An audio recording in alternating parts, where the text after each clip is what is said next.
Candidato, empiezo preguntándole por esta paralización en el registro civil que va a cumplir o cumple 16 días hábiles y otros que se anuncian, otros que están, otros que se acaban de solucionar.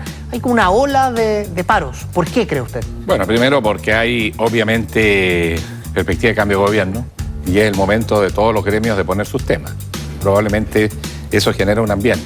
Y segundo porque hay problemas que no se resuelven. Por ejemplo, en el caso del registro civil, yo tuve la oportunidad de ser invitado por los trabajadores de Antofagasta y ahí se juntaron dos cosas: reivindicaciones de los funcionarios, por lo demás muy legítima, porque la irregularidad con que funciona el sistema público en Chile es conocida, la mayoría son contratados, plazos fijos, etcétera, honorarios, y eso es ilegal. Y por otro lado, porque hay un problema con el sistema computacional que se modificó y el nuevo sistema está fallando y es un desastre. Me hicieron demostraciones, de hecho me pidieron mi antecedente, me buscaron y están todos los datos malos. No sé qué diablo pasa, pero el sistema no funciona. Entonces yo tengo la sospecha que el gobierno está dilatando la solución porque le permite tratar de arreglar el sistema computacional, que es un desastre, y la gente culpa a los funcionarios. Tengo la sospecha, ¿no? Hay una tesis además de que se quiere extender el conflicto para que pase al otro gobierno, digamos que ya queda tan poco. No, pero tampoco pueden estar cuántos meses, ¿te imaginas? 6 meses más. Bueno, ¿y insostenible. ¿Cómo imagina se va a arreglar entonces? Bueno, lo primero que yo creo que no se va a arreglar mientras no se arregle el sistema computacional, porque entonces va a quedar en evidencia el gobierno de la mala gestión. Y con esto se la están endosando a los trabajadores. Me da la impresión que eso es lo que hace que haya tanta lentitud en resolver un problema tan grave, porque la gente está haciendo fila y esperando para hacer sus trámites. Además, casarse, pues, hay gente que quiere casarse. Hay gente que aún quiere casarse. Claro, otros se querrán divorciar, qué sé yo. Entonces, otros viajan, en fin, otros tienen que renovar la cédula porque te la piden para trámites legales. Hasta para cobrar el sueldo la piden. Exacto, entonces no se entiende que se dilate tanto una solución a un problema tan urgente. Alejandro, a propósito de estas paralizaciones en Antofagasta, veíamos temprano, camioneros se toman las carreteras, dicen es increíble la inequidad entre lo que uno paga aquí en peaje, lo que vale el kilómetro de peaje comparado con lo que vale en Santiago, donde cuesta mucho menos. ¿Comparte más del doble, esa inquietud? Sí. Bueno, en el norte todo es caro. Y en el caso de los peajes es más del doble la tarifa. Pero estamos asistiendo a una cosa absurda. Uno, por ejemplo, la carretera que se está construyendo, la doble vía desde Calama a Antofagasta, hay un tramo que es doble vía, no todo. Y ese tramo ya están cobrando las tarifas y no lo han terminado. Es un desastre, o sea, además corre riesgo. No hay señalizaciones suficientes, se hacen tacos y te están cobrando. O sea, el abuso es el descampado. Y el otro problema es que en el fondo es un subsidio a las grandes empresas, porque las que destruyen las carreteras en el norte no es el automovilista ni la 4x4. Son los grandes, inmensos camiones que tú los ves con incluso transportando equipo. Entonces, en vez de las mineras tener sus propios caminos y rutas, el fisco se hace cargo y le cobra peaje a las personas naturales que tienen que subsidiar la carretera para las grandes mineras. O sea, este es el mundo al revés y eso ha generado mucho malestar. Particularmente el alcalde Calama, que ha ido liderando una agrupación de alcaldes en el norte para levantar protestas por este tipo de cosas. Se construyen carreteras, no hay caletera.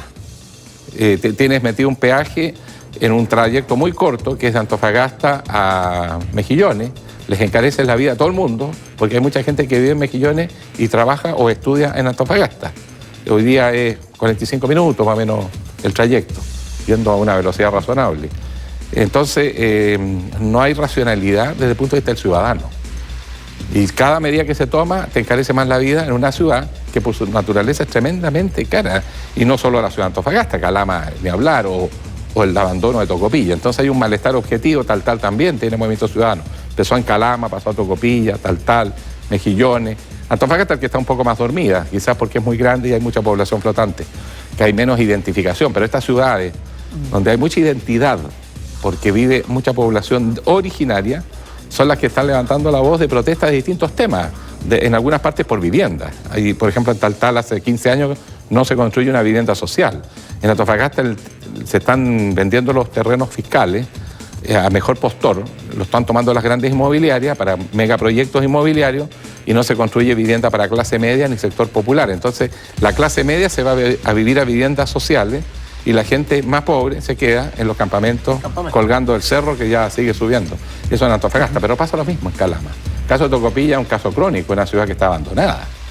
Alejandro, quería aprovechar de preguntarte también por la contingencia nacional de las elecciones, porque en la lógica la gente cree que las personas que más votos van a obtener son Michelle Bachelet y Evelyn Matei, que ese es como son los grandes conglomerados, son los grandes respaldos, son los grandes recursos también, y por ende deberían ser las personas más votadas. El que es tercero en los últimos estudios es Franco Parisi, y fíjate que ayer él estuvo aquí, sí, claro, un hombre al que conocemos bien. Franco Parisi estuvo en Hora 20 entrevistado y decía que los últimos sondeos, incluso los de La Moneda, lo acercan y mucho a Evelyn Matei. Él está confiado en que él va a pasar a segunda vuelta. ¿Cómo ves tú el mapa? Porque hay gente que hace el análisis simple. Él le roba votos a Matei, así como Marco Enríquez le quitará algunos votos al Mundo Concertación.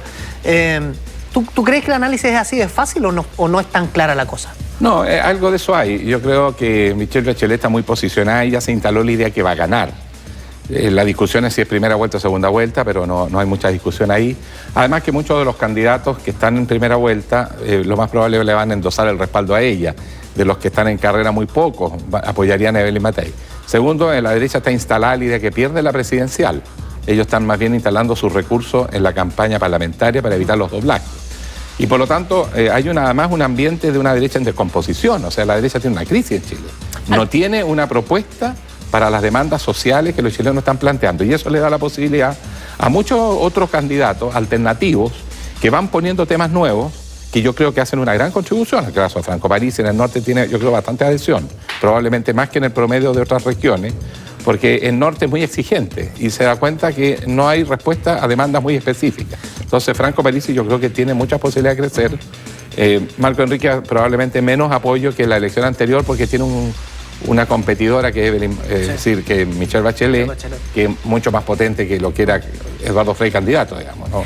Y en otro momento, pero hay muchos candidatos pequeños que están levantando propuestas. Déjame preguntarte antes que nos pille el tiempo a propósito de lo mismo por Marcel Clot, porque es un tema que le toca directamente a la zona de Antofagasta, porque él ha dicho recuperar todo el cobre, nacionalizar. En una entrevista acá le dijimos, pero los contratos vigentes se rompen, se terminan, se caducan, se recupera todo el cobre. ¿Qué te parece, Alejandro Guille, esa propuesta? Es una idea que en el norte está creciendo. Hay una creciente conciencia de que Chile no está aprovechando los recursos del cobre y la mejor demostración es que Codelco, produciendo hoy menos del 30% del cobre chileno, aporta 2/3 de los ingresos del Estado chileno, porque los impuestos que pagan las mineras en Chile, las internacionales, es muy bajo. De hecho, pagan menos que lo que pagaban en el pasado. En tiempos previos al golpe de Estado se pagaba el 50% de los impuestos iba para Chile, el 50% a las mineras. Hoy es 35% para el Estado chileno y 65% para las mineras, pero además hay bicicleteo, una serie de otros beneficios, depreciación acelerada. Entonces hay una creciente conciencia que las riquezas naturales de Chile se están entregando demasiado baratas, por decirlo así, a las transnacionales. Y por lo tanto surge la creciente convicción de que es necesario recuperar las riquezas naturales. Eso efectivamente yo noto que está entrando como un tema. Entiendo que no está en el programa de la presidenta Bachelet, pero de todas maneras Chile necesita un nuevo trato hacia sus recursos naturales en general, incluyendo por supuesto la minería, el agua y otros bienes,